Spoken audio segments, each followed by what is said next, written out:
Uma boa tarde a todos. São agora aqui no meu relógio 16 horas e 17 minutos e eu gostaria de realizar com vocês de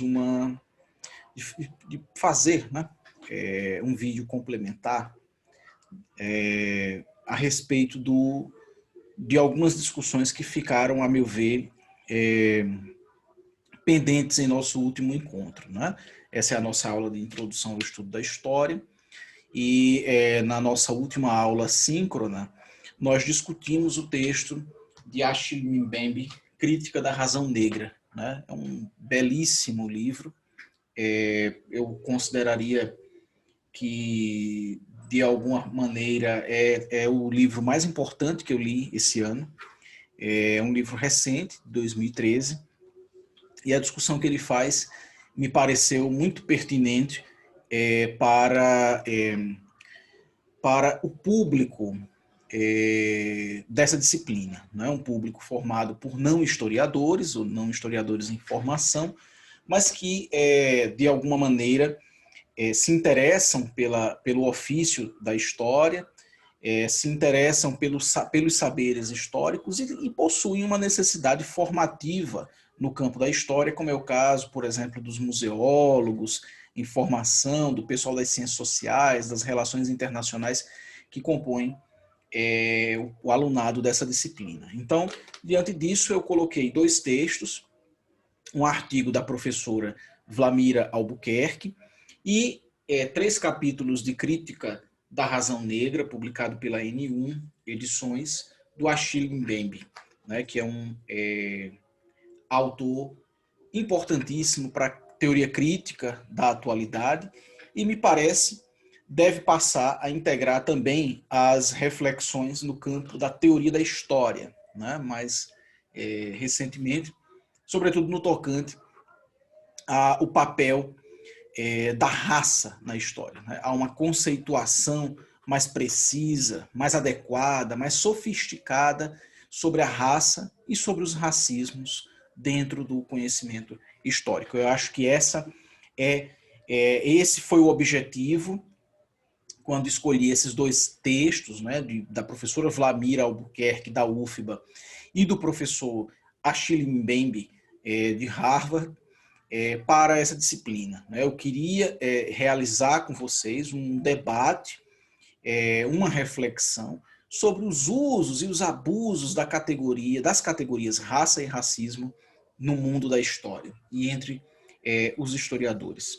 Então, diante disso, eu gostaria de apenas fazer uma síntese, né, de algumas questões que me parecem centrais e que ocupam o Mbembe nesse texto, né? Nesse texto que é um texto tão profundo, tão impactante, tão cortante, né? Eu considero, como eu disse, essa é uma das leituras mais importantes que eu fiz esse ano. Espero que a vocês, de igual maneira, tenha sido uma leitura válida. Com certeza o texto de Mbembe estará contemplado no nosso estudo dirigido, né? No nosso terceiro estudo dirigido. E eu espero que vocês tenham lido e eu vou estar a seguir à disposição para esclarecer dúvidas a respeito das temáticas tratadas por esses dois materiais, mas em especial pelo texto, as dúvidas e questões suscitadas pelo texto de Mbembe, que possuem uma grande complexidade, né? Então, eu imagino que tenha havido dúvidas e que vocês não tenham, tal como eu, esgotado as possibilidades interpretativas e analíticas desse texto, tá? O livro é esse aqui, eu já mostrei para vocês em outro momento, Crítica da Razão Negra, de Achille Mbembe, ok? Então vamos lá, gente. Eu selecionei basicamente três capítulos para a nossa abordagem, né? Capítulos que são bastante conectados, eles dialogam muito o tempo todo e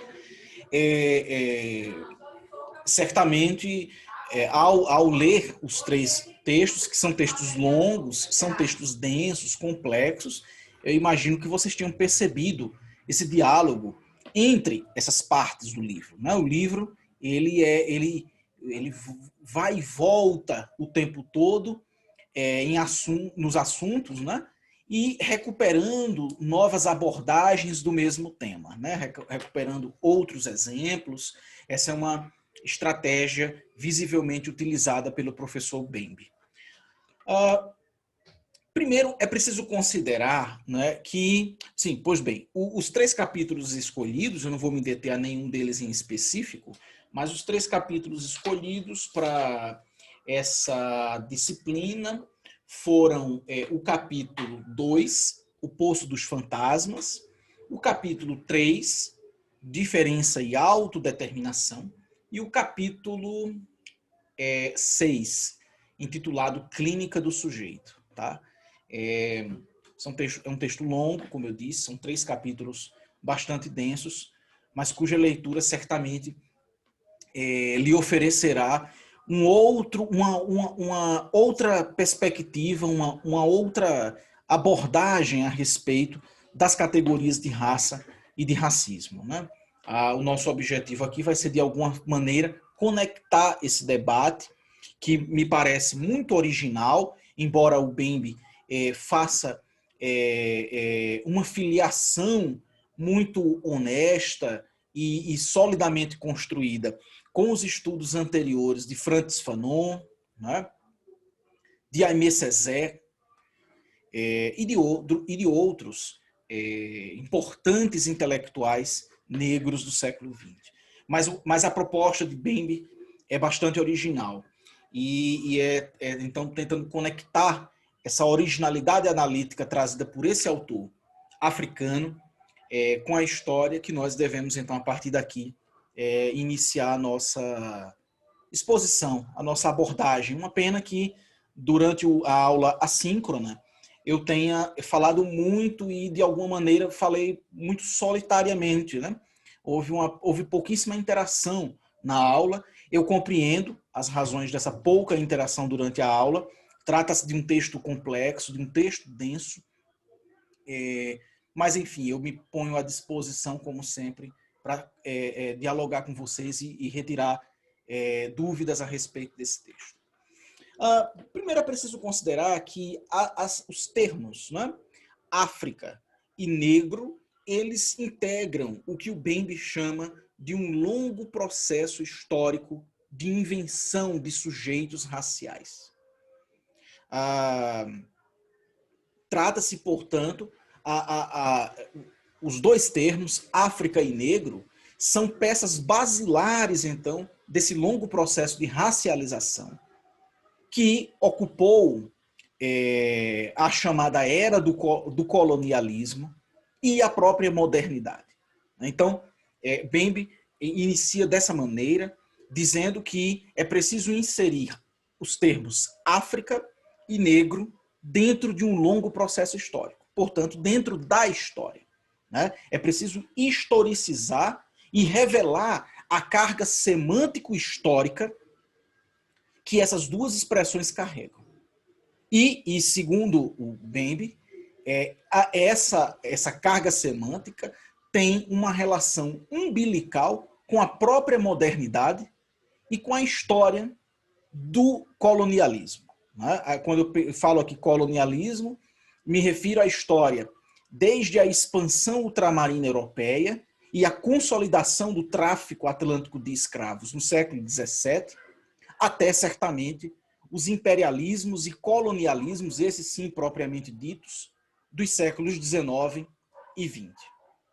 Então, os termos África e negro são inventados historicamente com uma carga semântica muito precisa dentro desse longo processo histórico descortinado aí pelo menos desde o século XVII até os tempos atuais.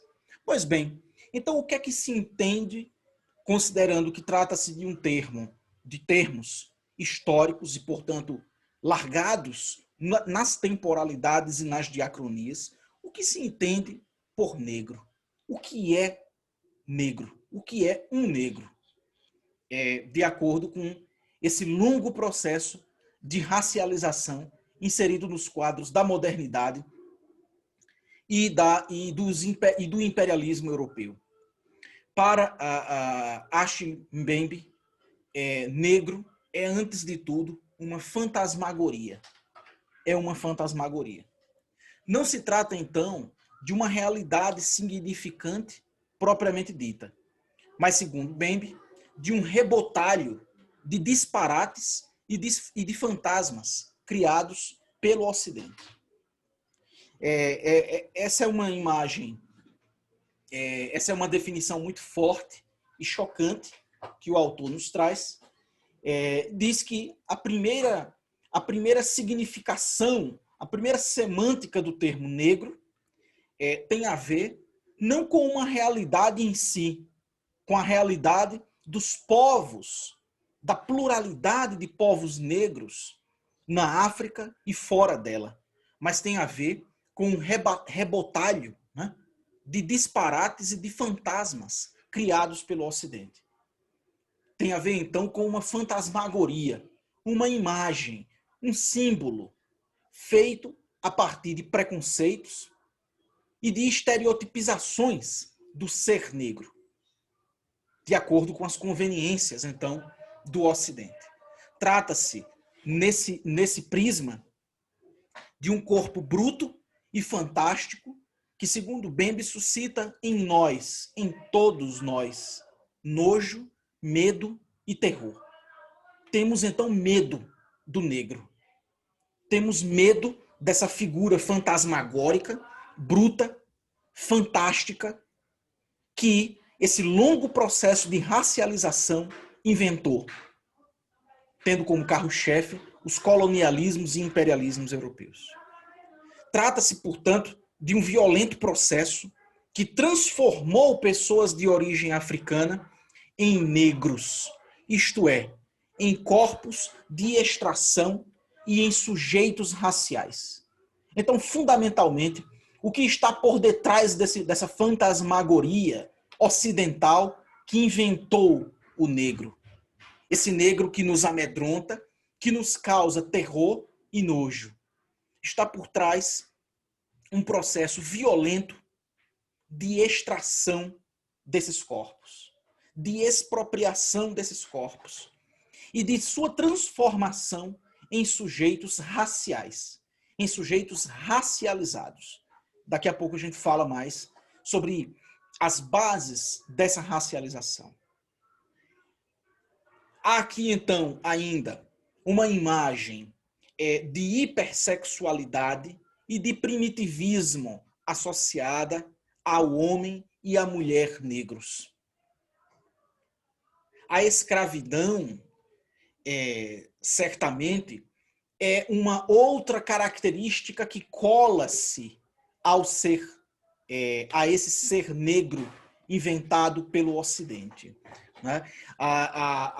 Ao lado da bruteza, do nojo, do medo, da hipersexualização, do primitivismo atribuído ao homem negro e à mulher negra, um homem que supostamente seria pré-político, inclusive até pré-ético, pré-político e pré-ético, associa-se à ideia essa das mais violentas e sanguinárias de que o negro está para a escravidão, tal como a escravidão está para o negro.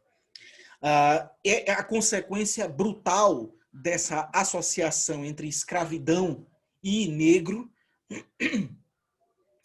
é que assalta-se dos homens e mulheres pretas e pretos de origem ou ascendência africana o seu futuro. Você só consegue enxergar a vida do negro ou da mulher negra quando refere-se ao seu senhor. Então, há aqui, segundo Mbembe, um assalto do futuro, que pertence sempre ao Senhor. O Senhor monopoliza o futuro do homem e da mulher negra. Né? E é daí essa relação. Então, esse é o trauma construído em torno da relação violenta entre negro e escravidão, e escravismo. Né? Essa, a propósito, daqui a pouco eu falo mais sobre isso, mas essa associação terrível que até hoje marca as interpretações e visões, as visões, melhor dizendo, a respeito do negro e da África, que associam negro e África à escravidão, elas são invenções da sociedade escravista, invenções no sentido também das materialidades, obviamente, mas são invenções das sociedades escravistas e da plantation americana, das sociedades escravistas americanas e da plantation americana, ambas responsáveis pela ativação do tráfico atlântico de escravos.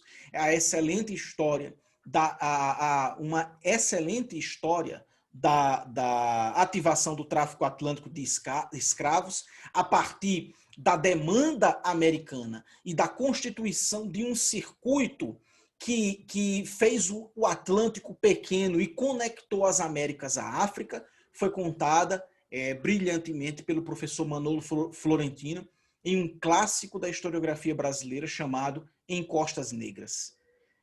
Quem cursa História do Brasil 1 comigo, ou HSPB, o professor Florentino, e o livro Em Costas Negras é uma referência incontornável, a gente sempre lê. Eu deixo como indicação. E o que é a África? O que é África? Né? Se negro, nessa visão ocidental criada pela era do escravismo atlântico, criado pela modernidade, tem a ver com uma fantasmagoria, com um corpo bruto e fantástico, com a hipersexualidade, com o primitivismo, com a imagem de alguém que é pré-político e, em certo modo, pré-ético. Qual a imagem, então, atribuída à África, segundo essa concepção herdada dos colonialismos e dos imperialismos europeus? A África, ela surge dentro dessa interpretação como um território místico e exótico, como palco do irracional. Como palco do irracional. Gadamer, a gente já leu aqui algumas coisas a respeito, acreditava que a consciência histórica era uma prerrogativa da modernidade europeia. Apenas a modernidade europeia teria conseguido, dentro dos quadros, entre os séculos XVI e XVIII, ultrapassar a barreira do ou do anti-histórico e alcançar finalmente a consciência histórica. Dentro dessa leitura bastante eurocêntrica, já criticamos aqui essa leitura de Gadamer, a África, ela ocupa a antípoda da história. Ela ocupa o lugar contrário da história. É por isso que ela é o território do irracional, porque o lugar da consciência histórica é o lugar por excelência da racionalidade. E essa é uma prerrogativa dos europeus. É uma prerrogativa dessa Europa auto-intitulada racional, auto-intitulada consciente de seu devir e de sua função, de seu papel na história, que vamos falar daqui a pouco, a que se ligava. Né?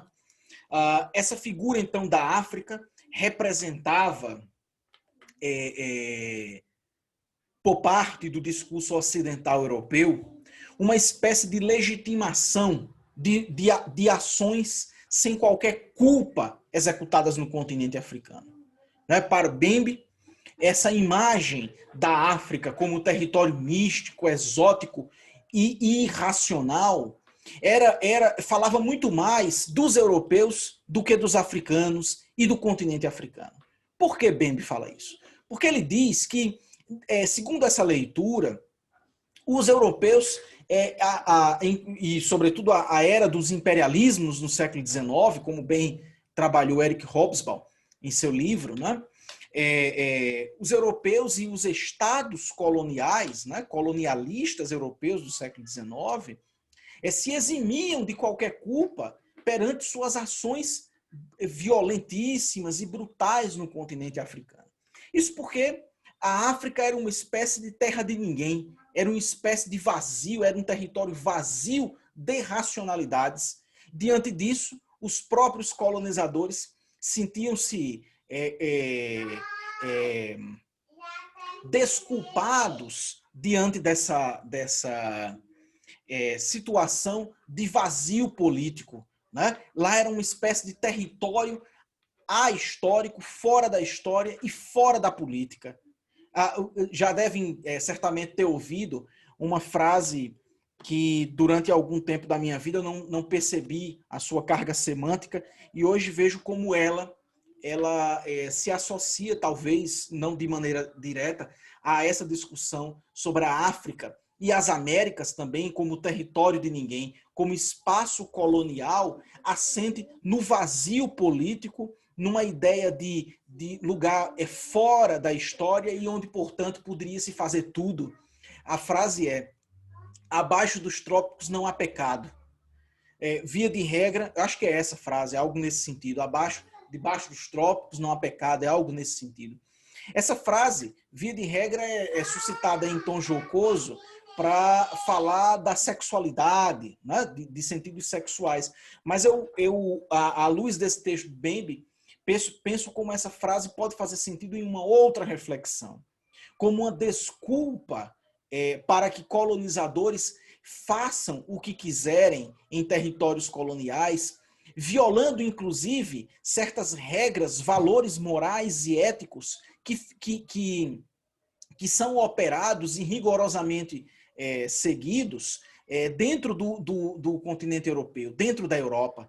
Então, internamente, eu sou restrito por regras de natureza moral, ética, política, que tem a ver com a religião, com o credo, com a atuação do Estado, mas externamente eu faço o que quiser. Mais recentemente, a prisão e os conhecidos e já denunciados julgamentos sumários de Guantánamo, prisão dos Estados Unidos, né, na ilha de Cuba, suscitaram reflexão nesse sentido. As próprias intervenções imperialistas norte-americanas e também europeias em diferentes partes do mundo, violando direitos humanos, violando tratados internacionais, falam também dessa desculpa quando refere-se a território.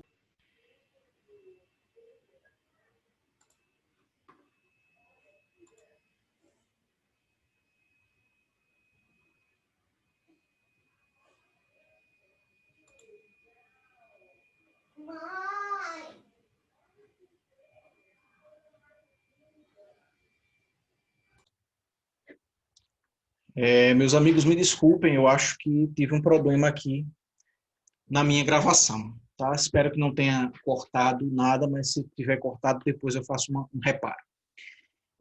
Vamos lá.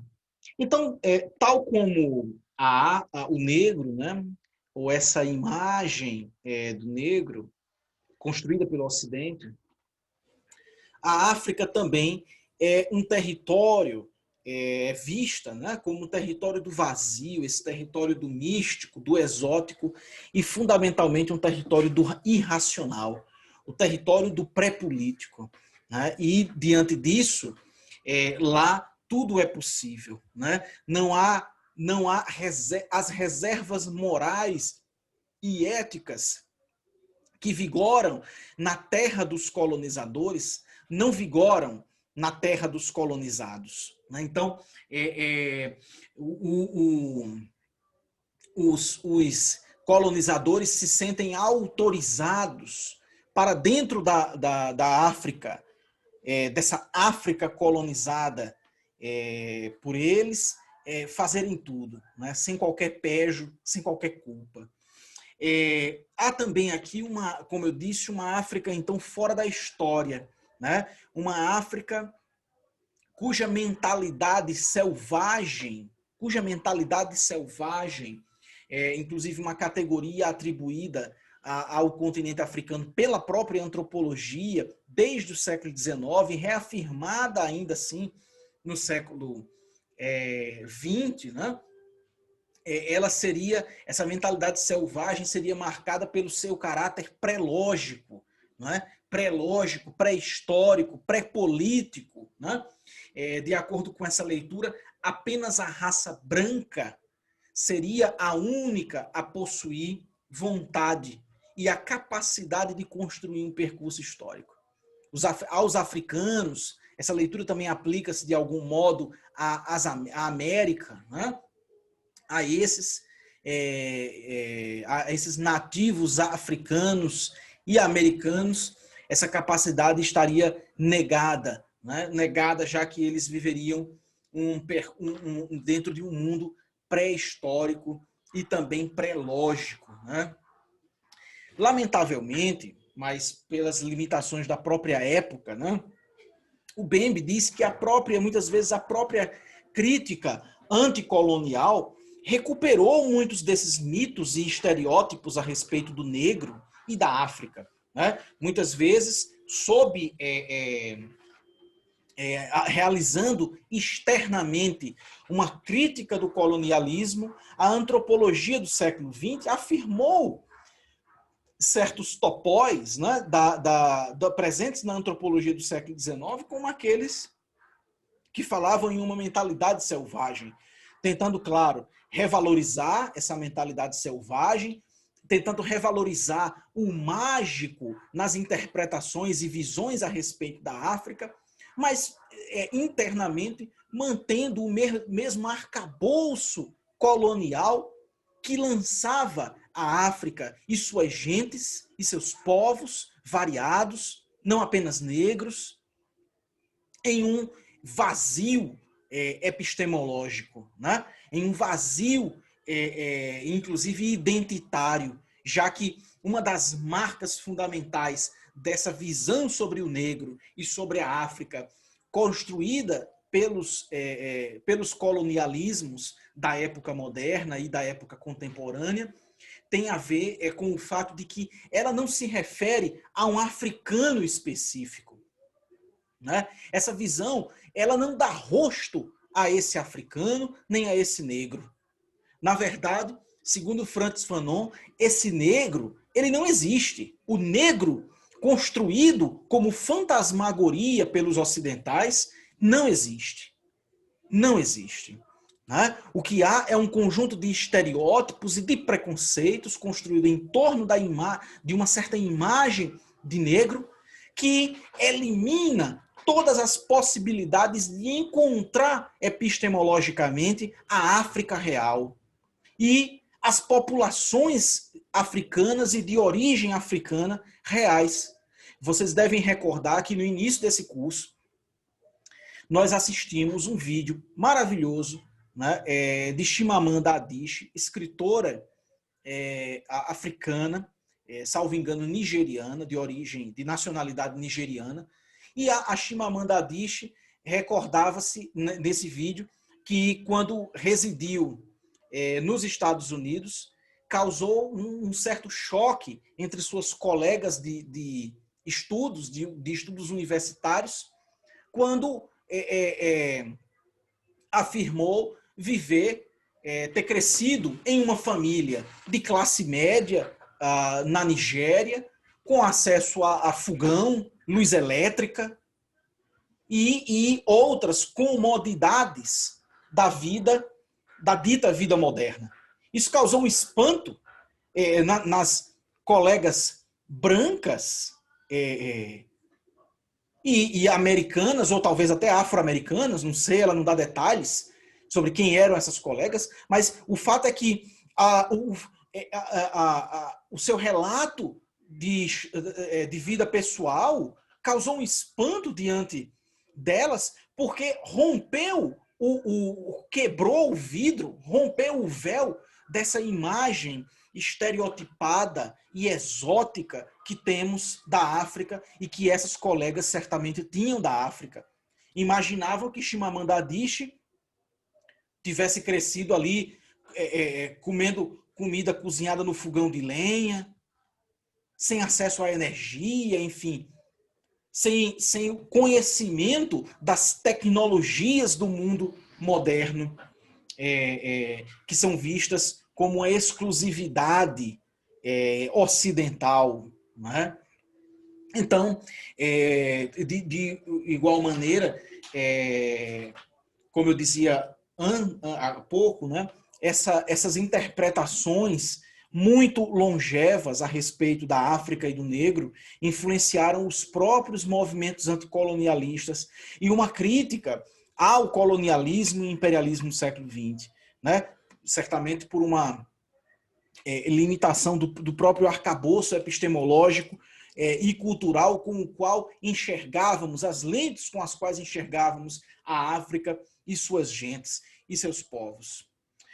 Mas de onde é que surge, eu disse que falaria sobre isso, de onde é que surge essa racialização que inventou o negro e a África como estereótipos, né? Essa racialização fundada no vazio e não em uma realidade significante.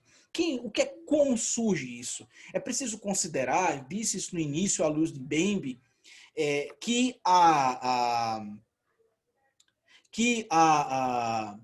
as categorias de negro e de África estão inseridos dentro de um lento processo histórico que inventou sujeitos raciais, que racializou populações, né?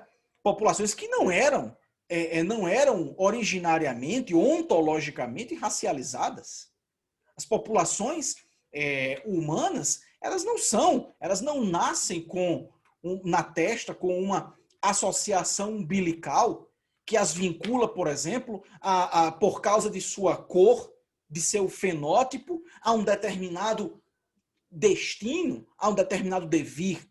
Mas no caso das populações de origem africana, foi o tráfico atlântico de escravos e a história das sociedades da plantation americanas, né, que inventou então essa racialização do escravo. Né? Aqui, ao longo, quando eu digo aqui, eu digo nas Américas, né, com a constituição a partir das plantations inicialmente açucareiras, da demanda americana por escravos da África, consolidada ali no século XVII, inicia-se aqui um lento processo de gestação de sujeitos raciais, que vinculará de maneira inédita na história da humanidade o fenótipo e a cor da pele ao exercício de uma determinada forma de exploração do trabalho. Nesse caso, a exploração do trabalho em regime escravo. Né? Esse não foi um processo automático, nem imediato, mas foi um processo lançado na longa duração. Né? Negros ou sujeitos de origem africana, melhor dizendo, não foram, desde sempre, vistos como corpos de extração, corpos escravizados. Né? Não foram. Essa é uma invenção do tráfico atlântico de escravos e da demanda americana por esses escravos, que é quem foi a responsável pela ativação do tráfico. Né? Não quero com isso dizer, precisaríamos de uma outra aula para tratar do assunto, que a escravidão foi inventada na época moderna. Claro que não. Desde as aulas da educação básica, sabemos dos diferentes regimes de escravização de seres humanos existentes desde a antiguidade, pelo menos. Mas essa relação entre o escravo e um determinado fenótipo, ou ainda uma determinada origem geográfica, no caso a África, certamente foi uma invenção dessa modernidade escravista inaugurada pela demanda americana por escravizados e ativada, posta em funcionamento, inclusive com mecanismos sofisticados de reprodução social, graças ao tráfico atlântico de escravos.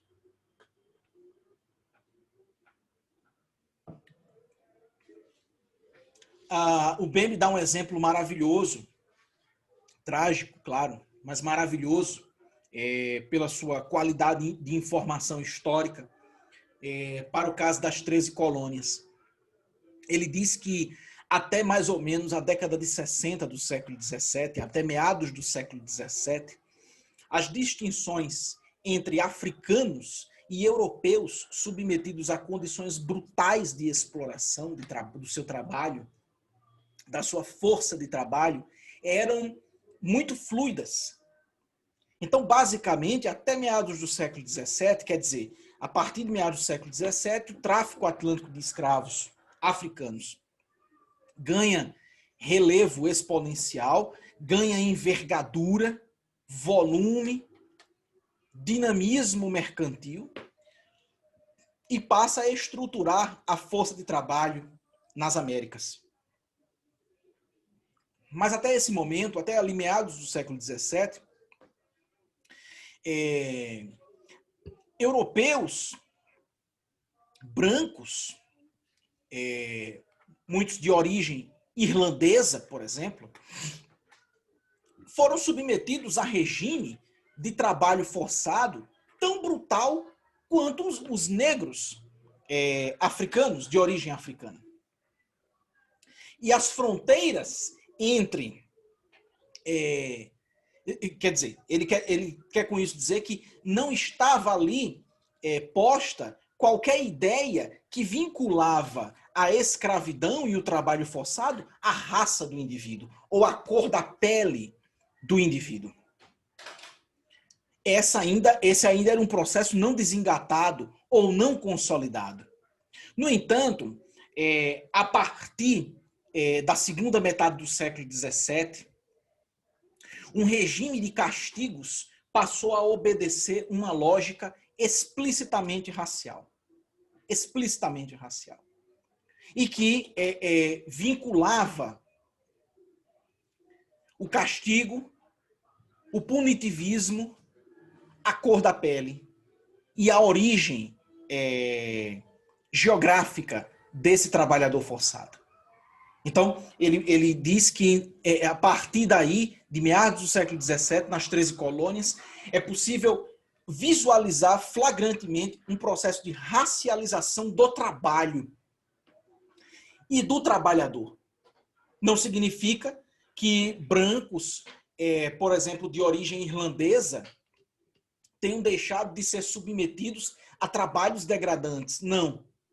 Mas que algo a mais penalizava aquele trabalhador com a cor da pele preta, ou que tinha origem africana.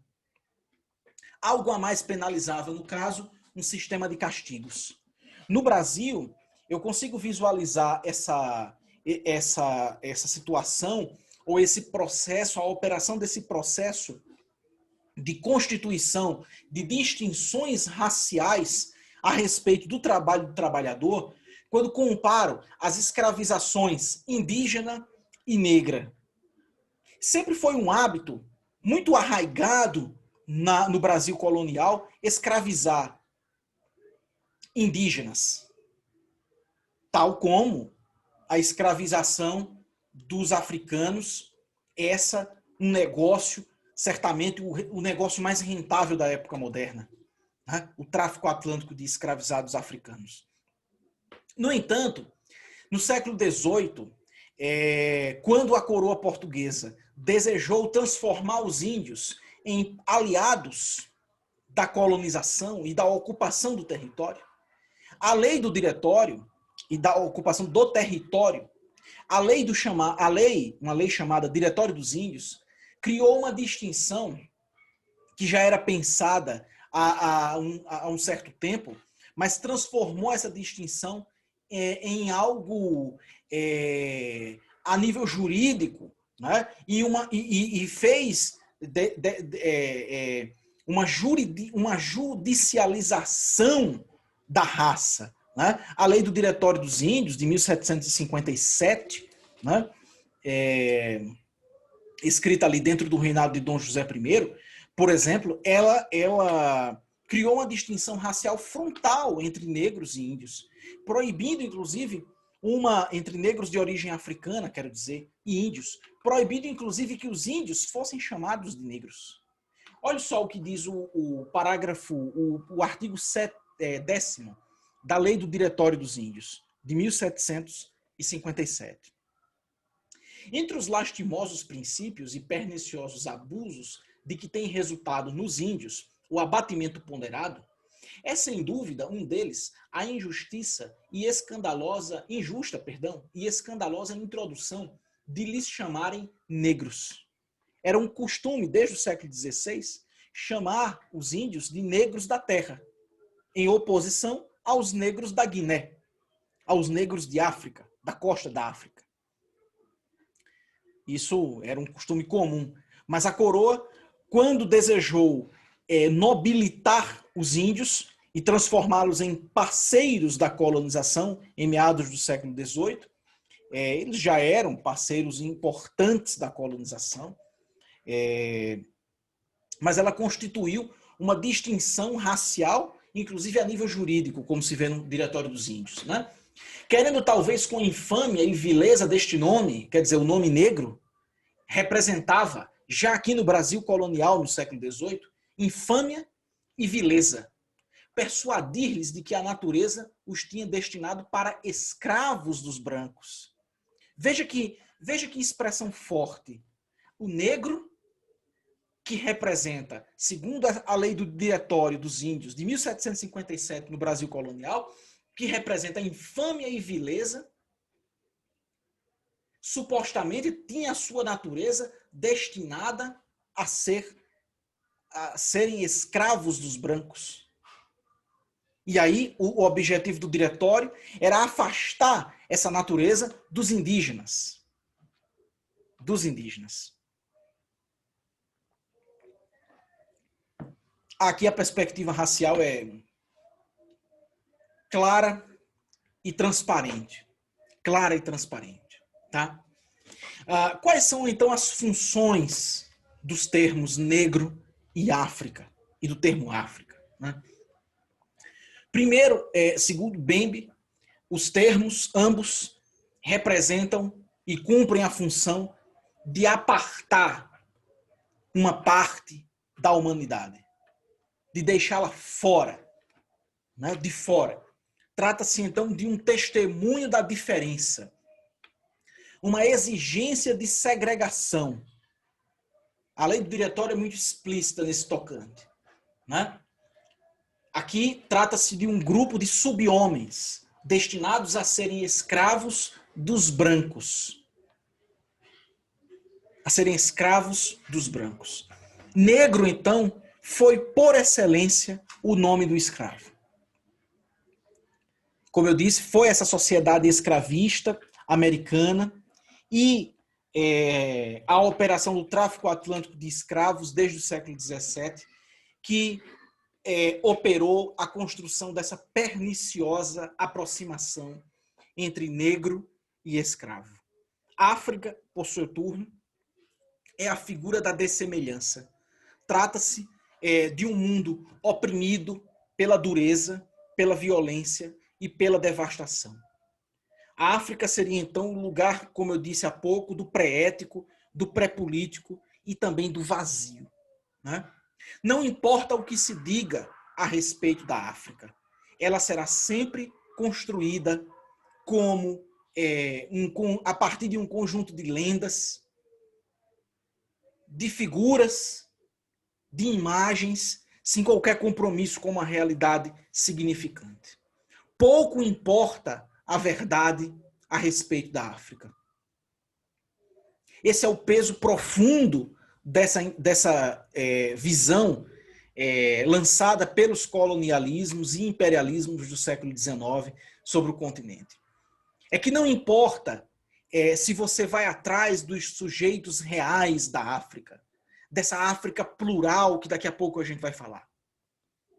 A verdade não interessa para essa orientação ocidental, essa representação ocidental do negro e do continente africano.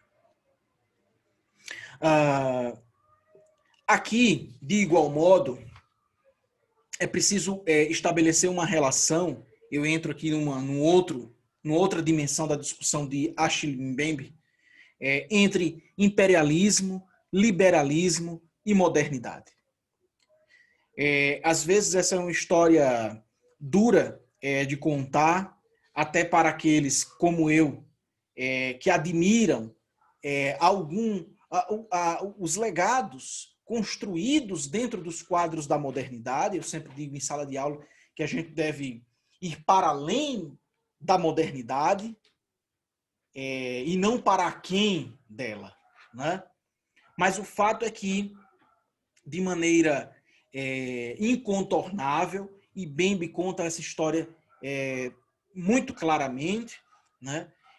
Modernidade e liberalismo caminharam passo a passo, ou para e passos, com a invenção desse corpo de extração, com a subordinação dos sujeitos africanos, com a sua racialização cruel e com a construção dessa diferença, dessa humanidade apartada, dessa dessemelhança com a África e com as suas gentes e descendência, né?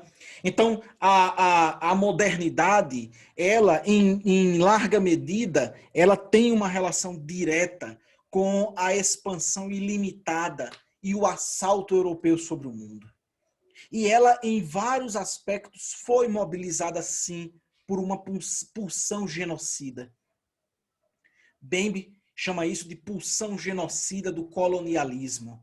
É por isso que ele fala que o advento da modernidade caminhou em um processo combinado com o próprio advento da raça. Da raça. Raça não é uma categoria atemporal e ahistórica.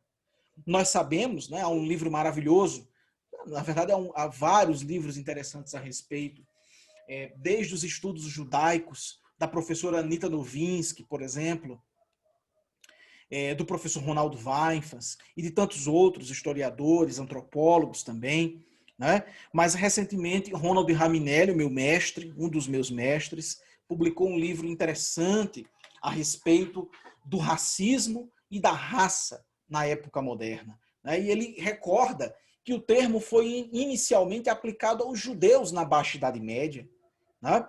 Aplicado dentro dos quadros dos estatutos de pureza de sangue ou de limpeza de sangue, aplicado para separar esse grupo social ou esses grupos judaicos, né, grupos sociais judaicos e judaizantes, de uma comunidade cristã velha. A dimensão aqui era fundamentalmente religiosa. A impureza de sangue, ela tinha a ver mais com uma dimensão religiosa do indivíduo do que com um fenótipo ou mesmo com um genótipo, tá?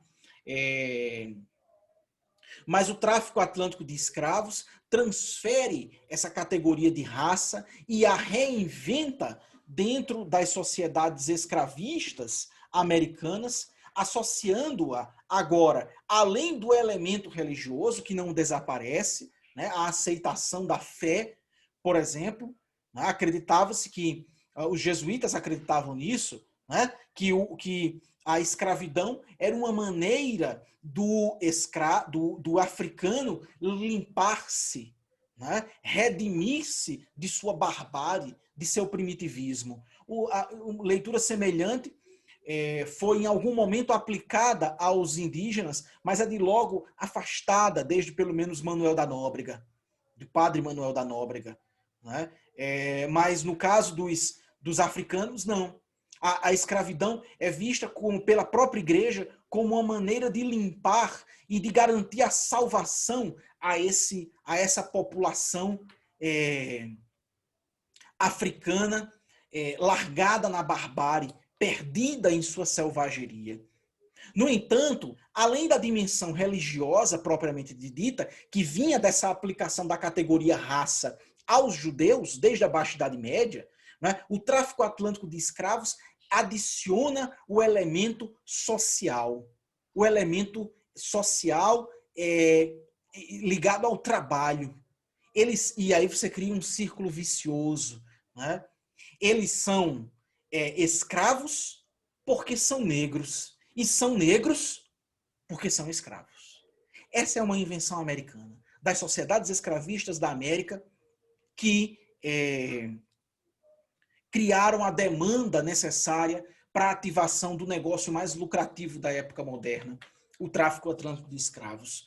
E tudo isso esteve umbilicalmente ligado ao colonialismo, aos processos de colonização entre os séculos XVI e XVIII, e a partir do século XIX, aos chamados colonialismos e imperialismos dos séculos XIX e XX. De modo que há aqui, em especial a partir do século XIX, uma relação íntima entre raça e burocracia. Raça e burocracia. Por que raça e burocracia? Porque, segundo Bembe, né, na verdade seria raça, uma associação umbilical entre raça, burocracia e negócios. Raça, burocracia e economia dentro dos quadros do colonialismo. Por quê? Porque houve aqui uma acumulação não somente de capitais ao longo desse processo, mas uma acumulação nunca vista de poder e de destruição, que tinha como fundamento o assalto econômico do continente africano. O assalto econômico. É por isso que é uma relação entre raça, burocracia e negócios. Tudo isso sob o manto do liberalismo, dos liberalismos, né, dos séculos XVIII e XIX. Né? Daqui a pouco eu vou falar mais sobre o liberalismo. Tá? A página 109, sobre essa associação entre raça, burocracia e negócios, né? Ativada ali pelo colonialismo da África, pela chamada partilha da África no século XIX, o Bembe ele diz algo que eu acho que devemos citar literalmente. Está à página 109.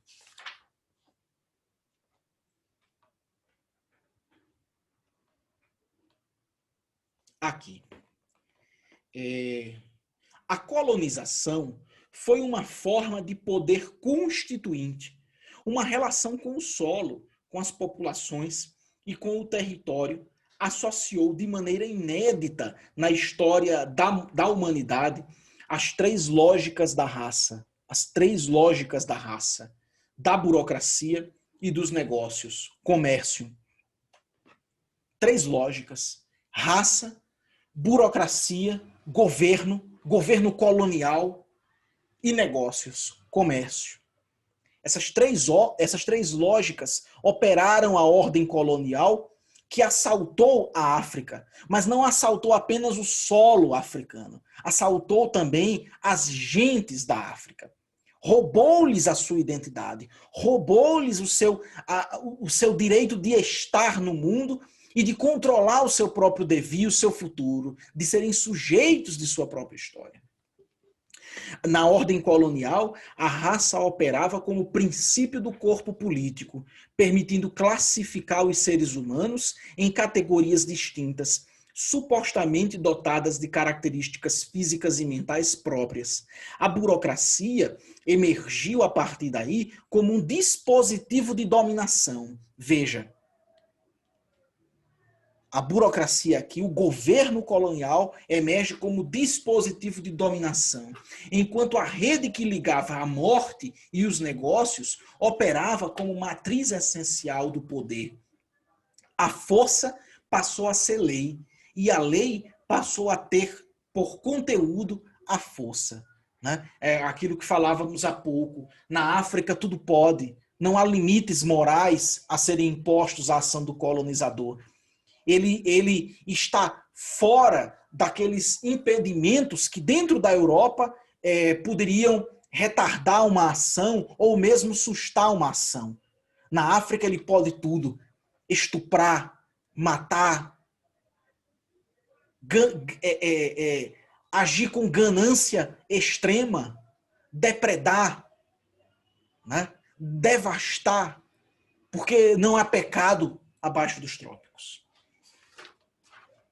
Há então aqui uma relação, segundo Bembe, entre o liberalismo, né, a planetarização comercial, a formação então do que Brodel e Immanuel Wallenstein chamaram de uma economia mundo, e a escravidão.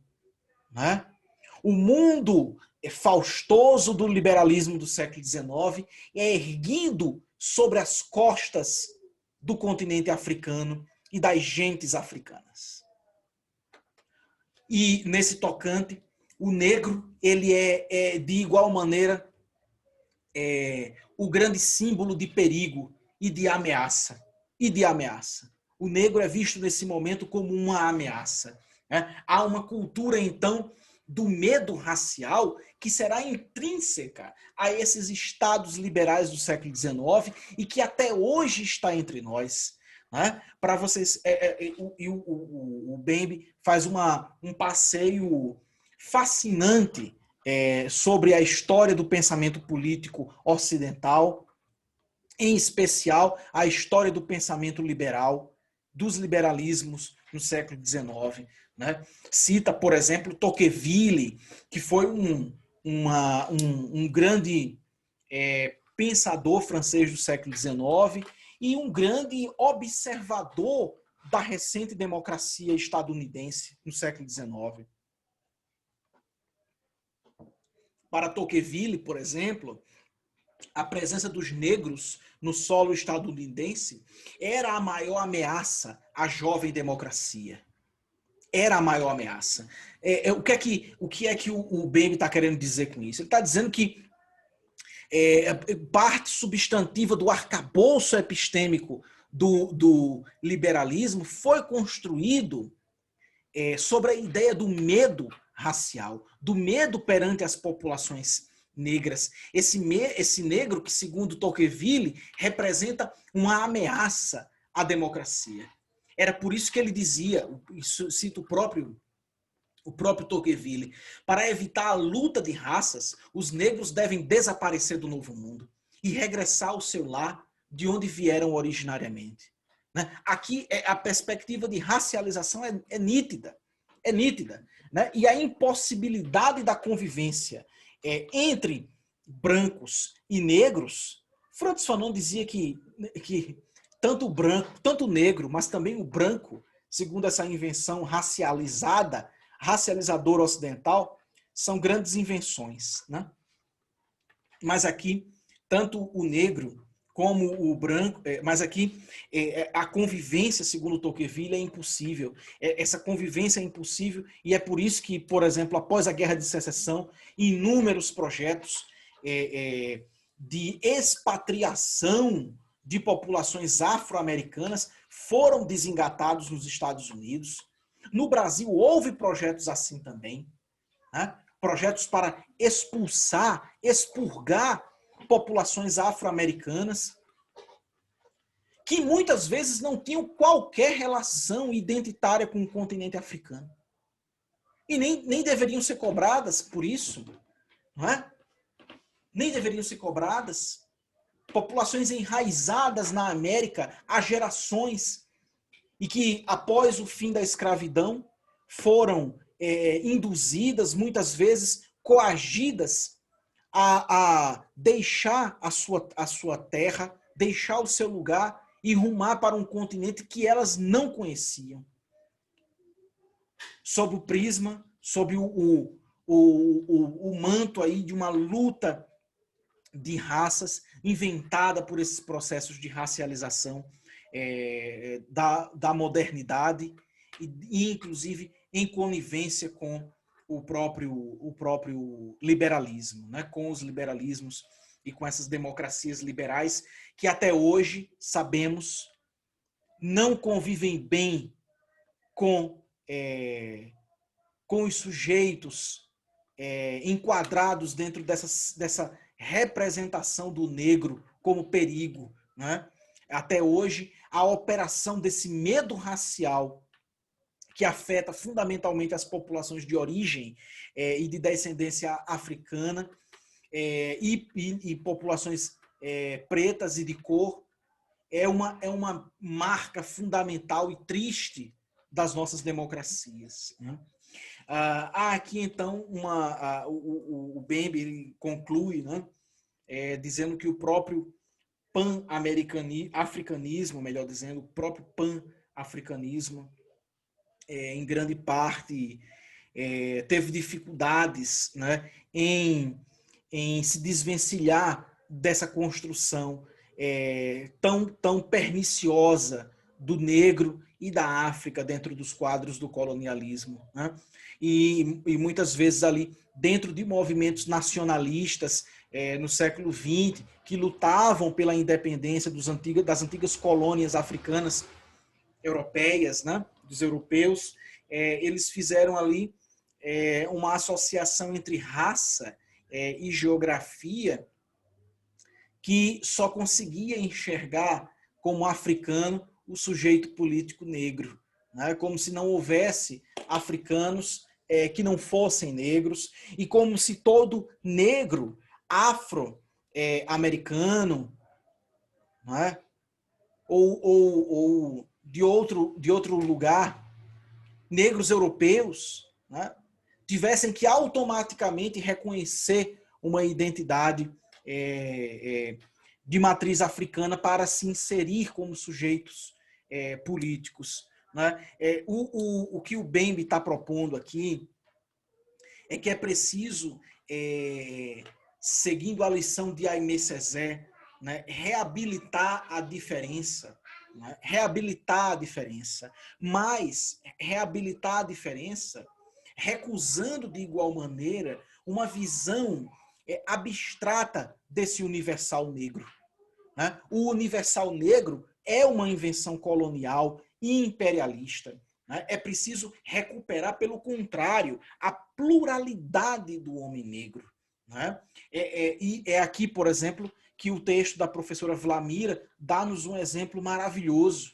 Né? A invenção de África e de africanismos na Bahia do século XIX é uma invenção plural de sociedades, de grupos sociais de origem africana, mas que eram diversos entre si, né? E que não podiam ser enquadrados apenas naquela imagem colonial do negro, tal como fizemos durante tanto tempo com os índios, né? Hoje sabemos que os índios, na verdade, eles não são índios no sentido universal ou essencializado, não é? Atemporal, não. Eles são timbira, eles são potiguara, eles são carnijós, né? Eles são acrante-categê, quir-categê, par-categê. Hoje sabemos que devemos olhar para os povos indígenas do Brasil em sua diversidade, pelos povos indígenas do mundo em sua diversidade, e não pelo prisma universalista do colonialismo. A mesma coisa devemos fazer com a África. Né? Há muitas Áfricas. Há Áfricas representadas como aquelas do texto da professora Vlamira Albuquerque. Maravilhoso texto. Há Áfricas representadas. Áfricas reinventadas no Brasil, na Bahia do século XIX, na Bahia ali da Primeira República. Áfricas inventadas por gente que nunca esteve na África. Né? Dentre as populações negras ali você tem os grupos muçulmanos da população da população negra baiana, né? Que não necessariamente se relacionam bem com os grupos ligados ao candomblé, por exemplo, né? E ambos constroem representações de África, constroem suas Áfricas, né? Então, seguindo a lição de Bembe e também de Aimé Césaire, é preciso trabalhar com e contra o passado. Né? Trabalhar com o passado para revisitar essa diversidade, encontrar essa pluralidade de África, das Áfricas e das populações de origem africana, né? Que não são enquadradas facilmente e felizmente nem no estereótipo do negro, muito menos no estereótipo do escravo. Né? É preciso encontrar a pluralidade desses sujeitos, não é? Desses sujeitos que foram racializados, mas que são foram racializados pela colonização europeia, mas que são fundamentalmente sujeitos humanos e sujeitos históricos. É por isso que eu queria terminar, gente, então, apenas com uma última citação do texto de Bembe, né, no qual ele faz uma síntese disso que a gente está tratando aqui e faz uma proposta ousada, não no sentido de fazermos tábula rasa desse processo que racializou sujeitos humanos e associou-os a estereótipos terríveis e violentos. Não fazermos tábula rasa disso, mas compreendermos que, ao passo que é preciso trabalhar com o passado, revisitando essas pluralidades, é também preciso trabalhar contra ele. Não é? Porque a história, nesse caso, como já dizia Michel de Certeau, ela é fundamentalmente um tratamento. A história, ela trata. Né? A história que ela pode funcionar, e o Bembe também traz essa perspectiva que ele recupera de Fanon. Né? A história também tem um poder de cura, aqui ela atua também como cura, como tratamento. É por isso que é preciso trabalhar com o passado, mas também contra ele, porque é a partir do conhecimento desse passado que conseguimos superá-lo, né? Superar os seus gargalos, as suas estereotipizações, as suas violências. Tá? Então vamos lá. Bembe, a página 304, diz o seguinte: dito isto, por quais direitos os negros devem continuar a lutar?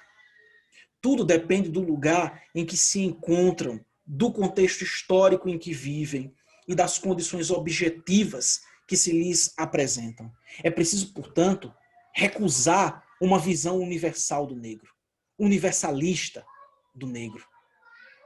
Esse negro colonial, tal como o índio colonial foi construído entre nós. É preciso também colocar as populações pretas dentro da história e revelar como elas são diversas, como elas são dinâmicas, como as suas culturas são plurais, okay?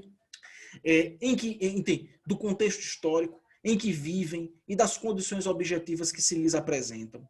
Tudo depende também da natureza das formações raciais no seio das quais são chamados a existir, quer como minorias históricas, cuja presença não se contesta, mas cuja pertença integral à nação se mantém ambígua, caso dos Estados Unidos, quer como minorias que se decidem não ver, nem reconhecer, nem escutar enquanto tais, caso da França, ou então como maioria demográfica no exercício do poder político, mas relativamente desprovida de poder econômico, como é o caso da África do Sul. Mas quaisquer que sejam os lugares, as épocas e os contextos, o horizonte dessas lutas continua a ser o mesmo. Como pertencer de pleno direito a este mundo que nos é comum? Como passar do estatuto de sem parte ao de parte interessada? Como tomar parte na constituição deste mundo e na sua partilha? Enquanto não se puser fim à funesta ideia da desigualdade das raças e da seleção entre diferentes espécies humanas, a luta dos povos de origem africana por aquilo que poderíamos chamar de igualdade das partes e, portanto, dos direitos e das responsabilidades, continuará a ser uma luta legítima. Terá de ser conduzida, porém, não com o objetivo de separar dos outros homens, dos outros humanos, mas em solidariedade com a própria humanidade, esta humanidade cujas múltiplas faces nos esforçamos por meio da luta em reconciliar. O projeto de um mundo comum, baseado nos princípios da igualdade das partes e da unidade fundamental do gênero humano, é um projeto universal. E já é possível, a quem quiser, detectar no presente sinais frágeis, por certo, deste mundo por vir. A exclusão, a discriminação e a seleção em nome da raça permanecem, contudo, fatores estruturantes, ainda que frequentemente negados, como aqui no Brasil. da desigualdade, da ausência de direitos e da dominação contemporânea, inclusive nas nossas democracias. Além disso, não se pode fingir que a escravidão e a colonização não existiram, ou que as heranças desta triste época foram totalmente liquidadas. A título de exemplo, a transformação da Europa em fortaleza e as leis anti-estrangeiros que o velho continente adotou neste início de século, têm suas raízes numa ideologia da seleção entre diferentes espécies humanas que, bem ou mal, ainda se tenta disfarçar. Assim, enquanto o racismo não tiver sido eliminado da vida e da imaginação do nosso tempo, será preciso continuar a lutar pelo advento de um mundo além das raças. Mas para chegar a esse mundo, a cuja mesa todos são convidados a se sentar, ainda é preciso se ater a uma rigorosa crítica política e ética do racismo e das ideologias da diferença. A celebração da alteridade só tem sentido se ela se abrir para a questão crucial do nosso tempo, a questão da partilha, do comum e da abertura à exterioridade. É aí que se deposita o peso da história. Meus amigos, a leitura desse texto é um verdadeiro encantamento no bom sentido da palavra, né? Então, eu acho que esse é um texto que nós temos alunos do curso de Direito aqui. Esse é um texto que, na minha interpretação, todo jurista deveria ler. Toda pessoa que tem por objeto de trabalho ou que dialoga com sujeitos de direito deveria ler, né? É um livro fundamental para os dias de hoje, para enfrentarmos o racismo, tendo como os racismos, né, e o debate sobre a raça, tendo como horizonte a construção de um mundo para além das raças. É preciso pensar dessa maneira, me parece, né? Enfrentar o racismo, enfrentar essa humanidade, essa visão sobre uma humanidade apartada, combatê-la, né? Combater essa ideologia da diferença, né? Da diferença enquanto dessemelhança, né? Para enfrentá-la, mas tendo como horizonte de expectativa a constituição de um mundo para além das raças, para além da racialização, para além de construir um mundo que ultrapasse a construção de distinções fundamentalmente raciais, né? Então, essa é a leitura fundamental para hoje, né? Eu, nas próximas horas, vou divulgar o estudo dirigido, que vai ter como base fundamental esses textos do Achille Mbembe, e estou à disposição de vocês para retirar dúvidas e, enfim, fazer intervenções e comentários a respeito dos materiais. A gente se vê na próxima segunda-feira com um texto da minha professora, mestra, Raquel Soia, sobre História das Mulheres. Um grande abraço, bom final de semana a todos. Até logo.